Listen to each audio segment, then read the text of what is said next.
Well, my friends, have you tried ever making a rolled handle? I typically make my rolled handles in real leather, and I feel like I get a nice smooth handle that way. But lately, I've been trying it with vinyl, and sometimes I'll get some unsightly ripples along the top.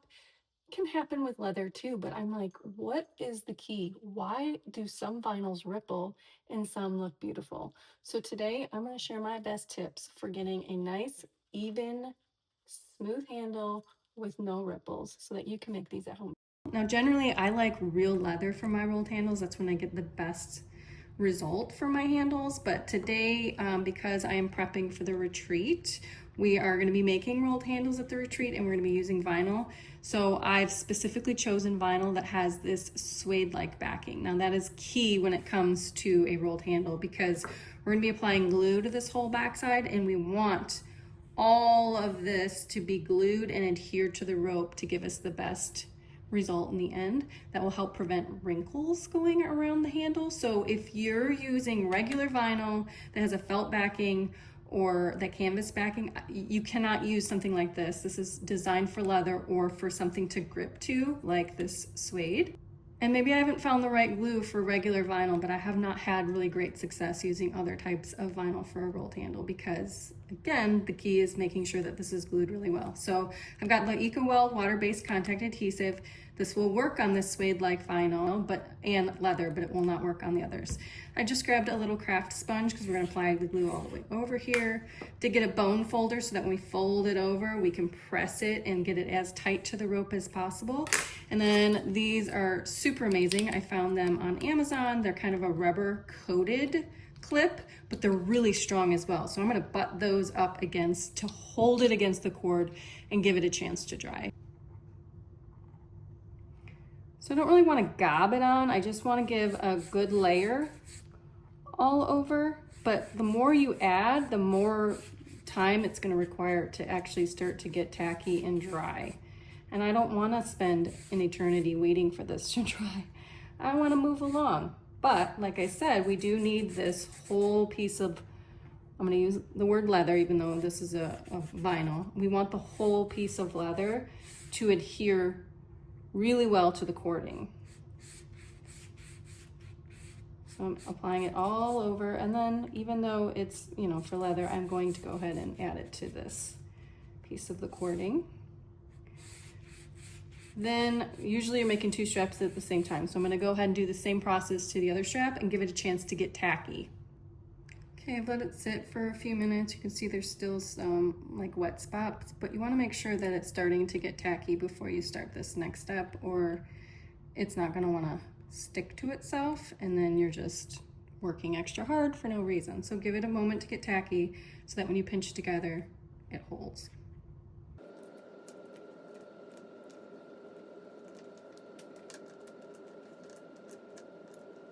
This is the part where I'll kind of take the bone folder just to kind of try and seal it as close to that edge as possible. I added a clip to the one end because that part is not wanting to stick because it's not the suede side. So then once it feels like it's nice and tightly wrapped around, that's when I'm going to go ahead and add a bunch of these clips, because then it pinches it really tight. And I have a whole bag of them. Do I need to go this close to each other? Not necessarily, but if I have a whole bag at my disposal, I'm going to put it that close. All right, so now we're gonna move on to the other strap while that's nice and tacky as well. Now I just work on something else while this has a chance to dry. I do find with my actual leather straps, I don't really need all of these clips to get it to seal really well. I just do think that the vinyl doesn't stick as well as actual leather. Leather tends to be more furry on the backside, and it just sticks so easily. But because we're working with vinyl and I have these clips, I'm gonna go ahead and do that and work on something else in the meantime. I did want to make sure to draw your attention to this piece. So you want to make sure that these sides are meeting exactly in the middle, and that's where you're clipping. You don't want them to end up lopsided. All right, now that we've had adequate dry time, go ahead and take off all those clips. You should see that the vinyl is completely fused together and it's tightly up against the cording inside. That's what we want. When we go to sew along the cording here, we do have the hardware that's kind of in the way. So what I would do is I pinch this because I want it to be flat so I can sew this flat, but I also want this out of the way. So I'm gonna measure from this corner here, 5/8 inches up, draw a marking there, right here. 5/8 inch from that corner, add my marking. I'm gonna do the same thing along the bottom at the corner, place my marking.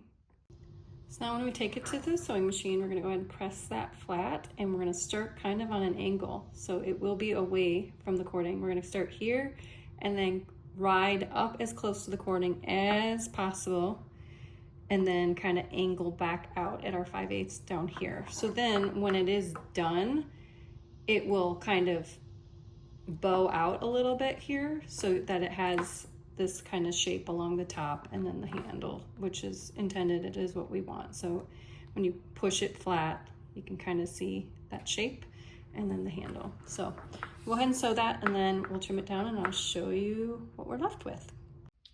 Now generally my preference is to sew with my materials to my left, not to the right. So then I would sew like this, but because of this hardware and all of this hardware on the machine, it wouldn't be able to get close enough without this bumping into that. So I do have to flip. I've got my left foot on and I'm gonna sew actually getting as close from this side because now my hardware is off to the side. It's not getting hung up on any part of my machine. So that will be an important consideration for your machine as well. All right, so like I mentioned, I'm gonna go ahead and pinch right here, pull the hardware out of the way, and I wanna make sure these are all aligned. Pinch it down.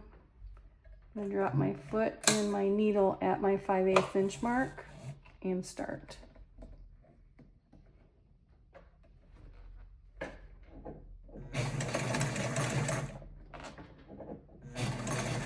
So I am kind of coming in at an angle. And now I'm pushing up against the cording.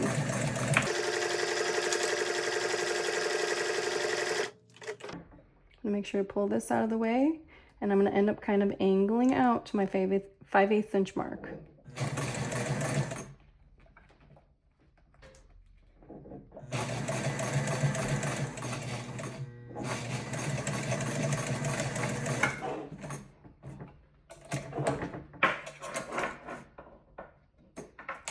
So here you can kind of see it does do that curve, but that is expected. All right, so this next part, you're gonna grab some really sharp scissors and you're gonna cut as close to the stitching line as possible. So I like about an 1/8 inch away. So this is the part you're gonna take a lot of time and attention, going real smooth, long cuts. You don't want to leave a jagged edge behind, so take your time. And you also want to get as close as possible because if you're like, ooh, I left too much and you want to go closer, it will be real hard to get that smooth cut again because then you're going to keep falling off the edge. So kind of have one opportunity to do this right.